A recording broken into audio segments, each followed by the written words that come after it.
Assalamualaikum warahmatullahi wabarakatuh. Kembali kita berjumpa pada mata kuliah perkembangan kebutuhan dan hak anak di sekolah. Kali ini kita akan membahas modul 7 dan 8 dengan tema pengembangan dan inovasi pendidikan di sekolah dasar serta konvensi hak anak.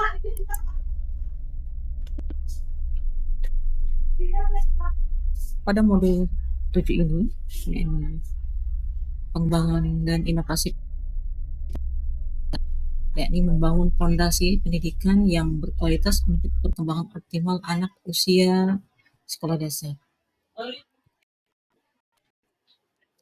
Pada KB1, kita akan bahas pengembangan pendidikan anak di sekolah dasar.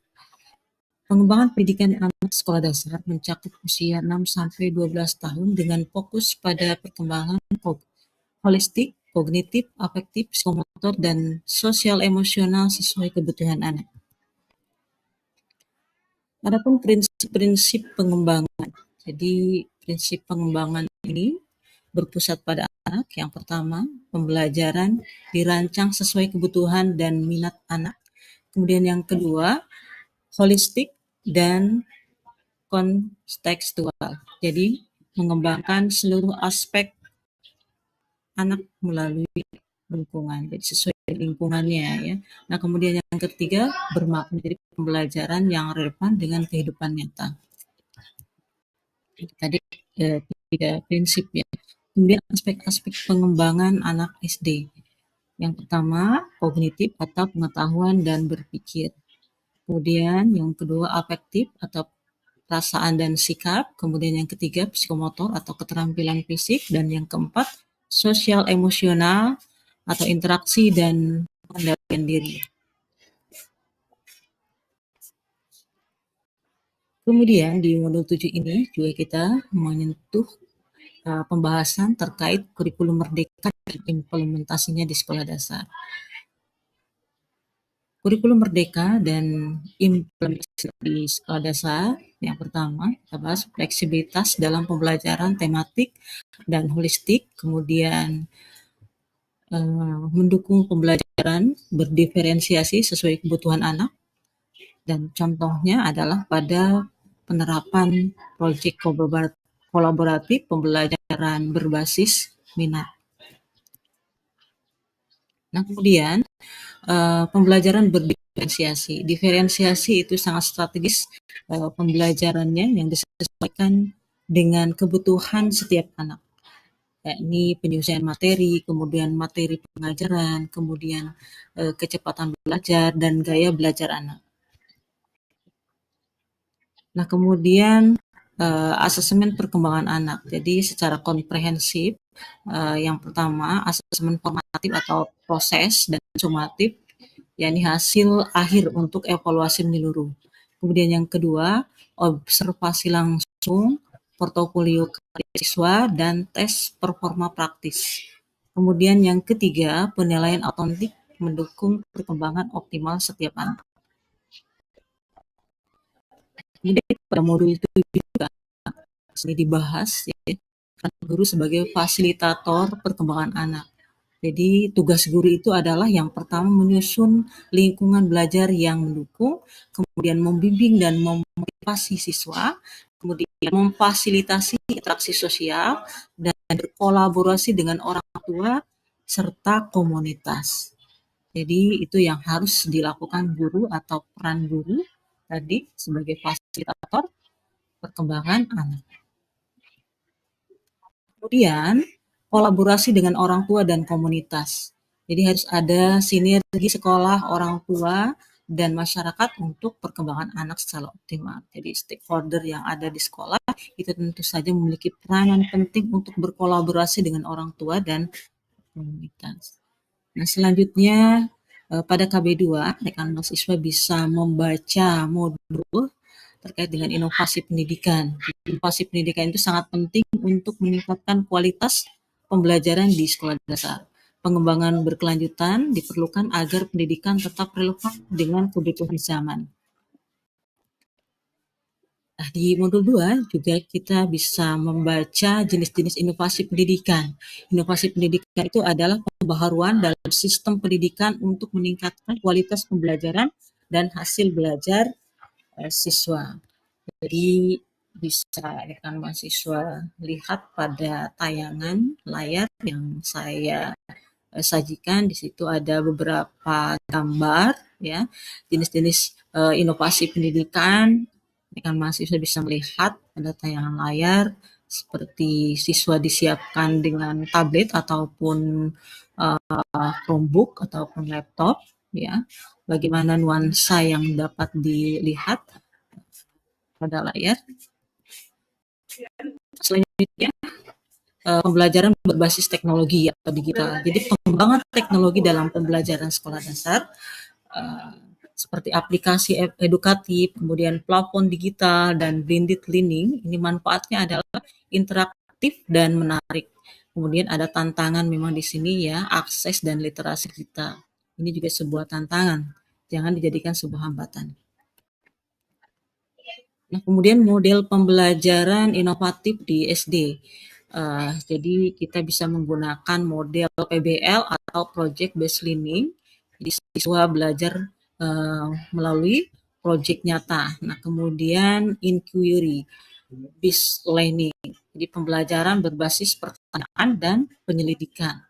Nah, kemudian STEM, integrasi sains, teknologi, engineering, seni, dan matematika.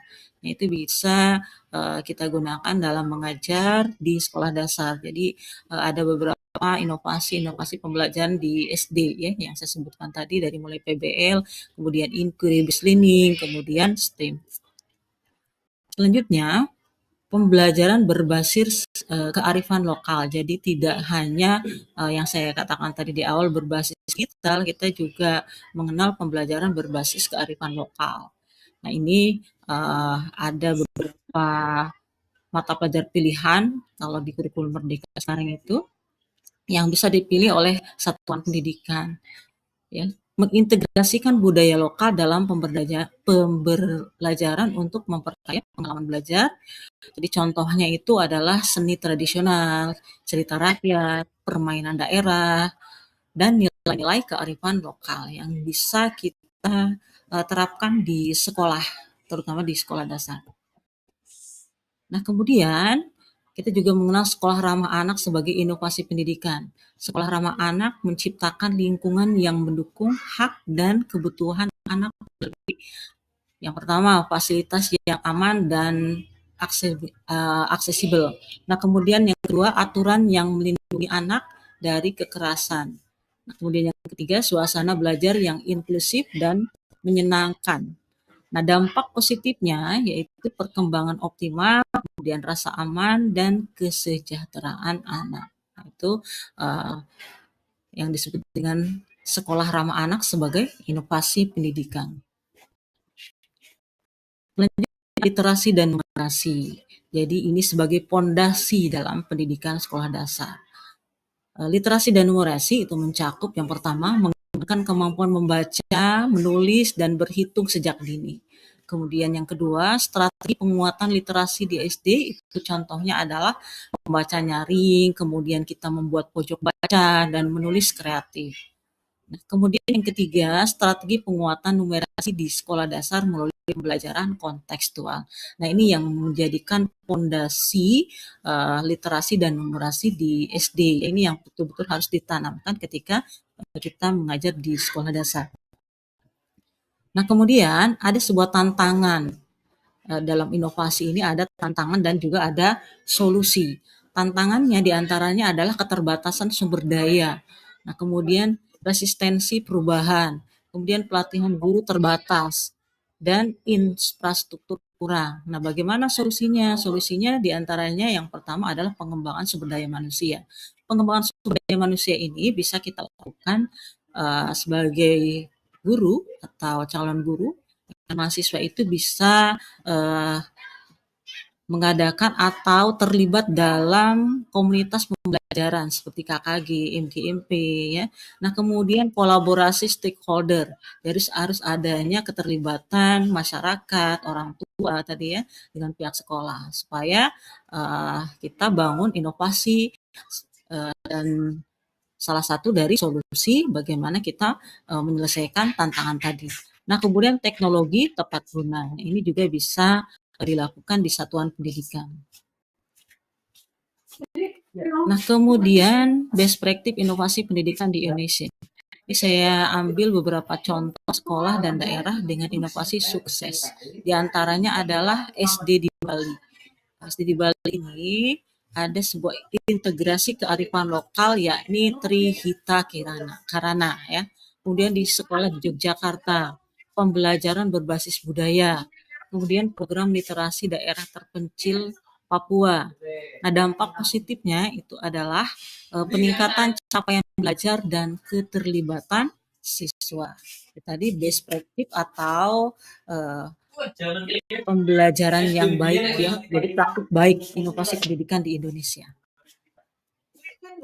Kemudian kita bahas modul 8. Di modul 8 ini konvensi hak anak ya, kita bahas konvensi hak anak. Jadi konvensi hak anak itu adalah landasan penting dalam memahami dan melindungi hak-hak setiap anak di Indonesia dan dunia. Jadi kalau kita lihat sejarah konvensi hak anak pada tanggal 20 November 1989, KHA disahkan oleh PBB sebagai perjanjian internasional tentang hak-hak anak. Kemudian pada tahun 1990, Indonesia meratifikasi KHA melalui Kepres nomor 36 tahun 1990. Nah, kemudian KHA menjadi dasar perlindungan anak di seluruh dunia. Itu jadi sejarah telah mencatat ya. Kemudian KHA ini memiliki prinsip-prinsip dasar konvensi hak anak. Ada 4 prinsip fundamental yang menjadi landasan seluruh isi konvensi hak anak atau KHA dalam melindungi dan memenuhi hak-hak setiap anak. KHA ini ada 4 kategori hak anak. Konvensi anak mengklasifikasikan hak-hak anak di dalam 4 kategori utama yang saling melengkapi untuk menjamin perlindungan dan perkembangan anak secara menyeluruh. Dan kemudian bagaimana kalau kita lihat secara hukum implementasi KHA di Indonesia? Yang pertama Undang-Undang Nomor 23 Tahun 2002 tentang Perlindungan Anak. Kemudian perubahan Undang-Undang Nomor 35 Tahun 2014. Kemudian peran sekolah dalam pemenuhan hak anak dan guru sebagai pelaksana dan pengawas hak anak. Itu tadi implementasi KHA di Indonesia kalau kita lihat dari kacamata hukum. Selanjutnya latar belakang KHA. Jadi kalau kita buka lembaran sejarah, yang pertama Deklarasi Jenewa pada tahun 1924, dokumen pertama yang mengakui hak anak secara internasional. Nah, kemudian yang kedua Deklarasi Hak Anak tahun 1959, yakni PBB memperluas perlindungan hak anak menjadi 10 prinsip. Nah, kemudian yang ketiga Kondisi Dunia Pemicu KHA, yakni kemiskinan, kemudian pekerja anak, dan konflik bersenjata. Nah, ini kenapa atau melatar belakangi kenapa terbentuknya KHA. Kemudian ada beberapa tokoh-tokoh penting KHA, diantaranya adalah Every Child Has Rights. Nah, kemudian Angelina Jeb, pendiri Save the Children, kemudian Januar Kocak, pelopor hak anak, dan proses penyusunan KHA itu 10 tahun, jadi dari tahun 1979 sampai tahun 1989. Nah, ada beberapa tantangan pemenuhan hak anak di Indonesia.